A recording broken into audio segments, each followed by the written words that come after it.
ang Isabela PDRRMO spokesperson si Ezekiel Kilang para kumustahin mga kasama ang Isabela sa mga oras na ito. Kaugnay pa rin po ito kay Bagyong Luis.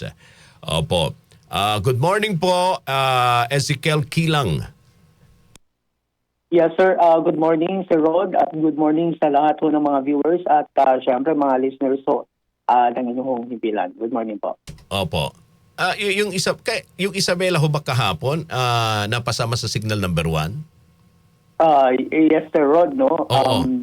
Yes po, kabilang po sa Tropical Cyclone Wind Signal number 1. Signal number 1. Opo. So, kumusta ho ang Isabela kahapon at hanggang sa mga oras na ito matapos maranasang itong Bagyong Luis, Sir Ezekiel? Yes, Sir Rod, no? Kahapon ito yung pinakahintay ho talaga ng ating mga kababayan dito ho sa lalawigan ng Isabela, lalong-lalo na yung mga farmers ho natin dahil itinuturing po namin dito ho sa aming probinsya na kapakipakinabang yung mga pagulan na naranasan ho, dulot ho, no, nitong nagdaang tropical depression, now is low pressure, Luis, lalo na ho para ho sa sektor ho ng agrikultura.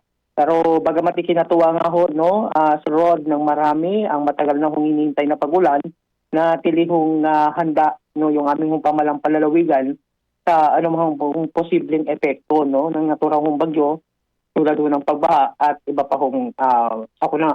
So sa ngayon ay bagamat naging low pressure area na lamang ho ang naturahong tropical depression, Luis, yung senaryo ho ngayon dito ho sa lalawigan ho ng Isabela, nakakaranas ho tayo ngayon ng pag-uulan.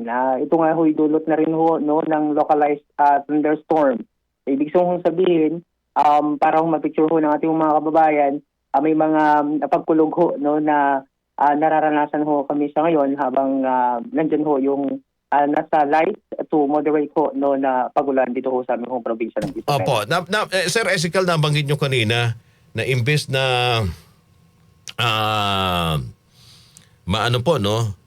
matakot ang mga taga-Isabela, abay ikinatuwa pa lalo tigit ng mga magsasaka dahil ito ang kanilang hinihintay, yung mga pag-ulan dyan sa inyong lugar. Tama ka dyan, Sir Rod, dahil kung inyong mapapansin, ang lalawigan ho ng Isabela, nitong mga nakalipas po, no, ng mga araw o linggo, talagang marami ho, no, yung mga farmers ho natin, yung apektado ho ng drought, yung kanilang mga pananim ho na mais at mga pananim ho na palay ay naapektuhan dahil nga ho sa tindi ng kawalan ho ng init ng panahon, tagtuyod. Yes po, dahil nga ho dyan, sir, no, bago ho naramdaman itong ang sama ho ng panahon, nagkaroon ho kasi tayo ng cloud seeding na isinagawa, particular July 26 hanggang August 2. Dahil ho ito para ho maisalba, no, yung ating hong mga pananim ho na particular, yung mga mais, dyan ho, na yung mga irrigated ho, no, na mga apalayan. So nagsagawa ho kami kasi kamakailan ng cloud seeding on July 26 to August 2 para lamang humabigyan ho, no, ng tubig yung watershed ho ng ating humagat dam para meron hong patubig na maibibigay sa ating palayan. So sa awa ho ng Diyos ho naman, yung panalangin ho ng aming mga kababayan na kahit papaano umulan, so naibigay naman ho, Sir Rod. Okay. So wala hong naidulot na pinsala sa mga pananim. Wala ho kayong nakaranas ng mga pagbaha. Dahil dito kay Bagyong Luis, sir, bagkos nagdala ito ng sapat na tubig sa mga pananim ng ating mga magsasaka. Ganun ho bang naging sitwasyon? When it comes to sa damage to sa agriculture, Sir Rod, nito kasi dahil sa may mga pagulan, dahil nga ho sa isinagawang cloud seeding at sa bungad pa lamang ho, no, ng epekto ho ng Bagyong Luis, may mga nagtanim ho kasi. So sa damage sa agriculture, hindi ho natin ma-determine as of now kung ano ho yung naging effect naman ho nito. bagamat sa pagbaha, wala naman ho kaming mga naitala. Gayunman, may mga bridges ho tayo no, na not passable. Ito ho yung mga mabababahong mga tulay. Oo. We have 4 particular, ang Napunan sa Itsagwe, ang tulay, yung Hungguka Bridge sa Itsagwe pa rin, Alikaw-Kaw Overflow Bridge sa Kawayan City, and Bacolod yan ho sa may City of Ilagan. So ito ho yung mga overflow bridges. Kung bakit ho sila not passable, dahil na rin ho sa mga upstream, no, sa mga Cagayan River, sa mga karatig ho nating probinsya, like dyan ho sa may Nueva Vizcaya and Quirino Province, yung flow ho kasi nito sa road, no, bumabagsak papunta ho dito sa amin. Opo. And yung tubig ho naman dito ho sa Isabela ay papunta doon ho sa may Cagayan Province. So ganun ho yung scenario. Wala naman ho tayong mga naiulat ho, no, ng mga binahang mga kababayan ho natin. Gayun pa man, bagamat manageable ho na yung naging epekto ng Bagyong Luis, ay naging alerto pa rin yung ating hong mga response team dito sa Provincial Disaster Risk Reduction Management Office, katuwang ho yung mga LDRRMO, para matiyak pa rin, no, yung kaligtasan ho ng ating hong mga kababayan. Oo. Pero, Ezekiel, pag sumobra naman yung buhos ng ulan na dulot ng isang malakas na bagyo, nakakaranas naman kayo dyan ng ng mga pagbaha? Usually, dahil ang lalawigan ho ng Isabela ho, sir, nasa 10 hanggang 14 ho na bagyo, Oo. ang dumadaan ho dito taon-taon. So, nasanay na ho kami dito ho sa aming hong probinsya Oo. sa pagharap po sa mga kalamidad. So, kapag ganyan ho tuloy-tuloy, yung mga pag-uulan, lalong-lalo na kung nasa moderate to heavy, hindi maiiwasan na may mga May mga pagbaha talaga ho nangyayari. talaga. Yes po, lalong-lalo na yung mga nasa low-lying areas. Okay na. Pero, sabi ng Pag-asa, humina na itong si Luis, pero pa rin. May mga malalakas na pag-ulan pa rin tayong may experience dahil nga kay Habagad. Okay? So, sana ganito na lang ang magiging sitwasyon, imbes na pinsala, no, ang magiging epekto nitong mga bagyo na pumapasok. Sana magiging na lang po ito. Magdudulot ito ng magandang epekto, lalo tigit sa ating mga magsasaka at sa ating mga dam na higit na nangangailangan ngayon ng sapat na supply ng tubig. Yes, pero tama ka nga ho dyan. Speaking of dam, mula ho sa critical level, no, na umabot pa ho tayo ng nasa 151 meter above sea level.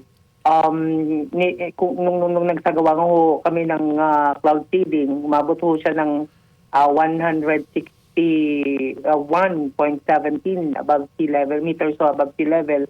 So dahil nga rin ho dito sa pag-ulan na dulot ho ng Bagyong Luis, pumalo ho ito tumaas din ho sa 164.45 meters above sea level ho ito, na kung saan meron na hong pondo, kumbaga, no, sapat para ho sa tubig, no, sa mga susunod ho ng mga araw sa mga palayan ho namin. Gayun pa man, tulad ho na nabanggit ho ninyo, dahil sa mayroong mga pag-uulan ho pa rin na nararanasan ho namin, yung hong pabatid ng aming hong governor na si Governor Tito Alban at Vice Governor P. Cudi, sa aming hong mga kababayan na sumunod pa rin sa mga ipinapatupad ho na direktiba ho ng mga lokal ho na pamahalaan para ho sa kaligtasan ho ng lahat, at manatili hong alerto dahil sa may mga pag-ulan nga ho pa rin nararanasan, dahil ang bilin ho ng aming governor nasa gitna ho ng sakuna, kaligtasan ho ng bawat Isabelino ho yung talagang pangunahing prioridad ho pa rin.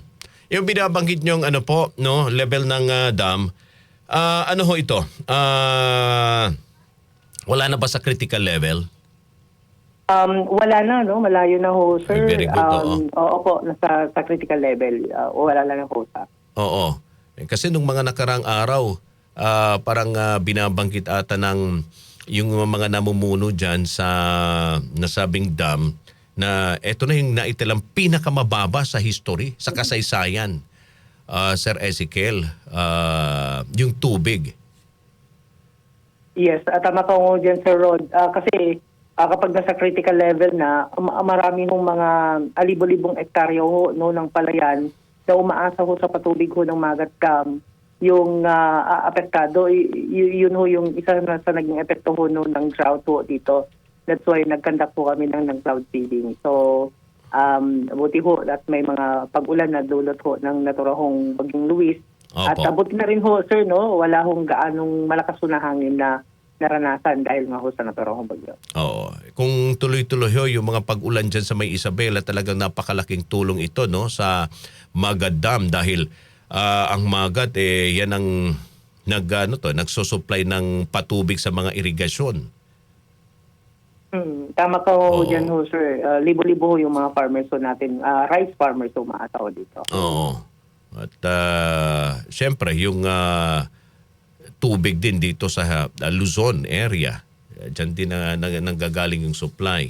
So anyway, Sir Ezekiel, maraming salamat po sa pag-update no yung sitwasyon ngayon diyan sa May Isabela kaugnay rito kay Bagyong Luis. So far, sabi nyo nga natuwa naman yung mga magsasaka dahil wala namang pinsalang na idulot kundi nakatulong pa ito sa kanilang sakahan. At umangat na ng konti yung tubig sa Magad Dam dahil rito kay Bagyong Luis. Sana ganun na lang yung magiging epekto lahat ng mga bagyo na pumapasok sa ating bansa, Sir Ezekiel. Yes nga ho, sir. Yun nga ho, dahil sa may mga pagulan ho pa rin, yung paalala pa rin ho namin sa aming ho mga kababayan na hindi pa rin maiiwasan yung banta pa rin ho no, ng pagguho ng lupa Oo. o ito nga hong pagbaha kung nandun ho yung patuloy ho no, na pagulan. Again, maraming salamat ho, Sir Rod. No? Maraming salamat sa impilan ho ninyo dyan ho sa DXL, sa RMN. Sa patuloy ho no, na pakikimusta ho dito ho sa sitwasyon ho namin sa aming hong probinsya, Sir Rod. Thank you very much. Ezekiel Kilang, mga kasama tagapagsalita ng PDRRMO ng Isabela. Straight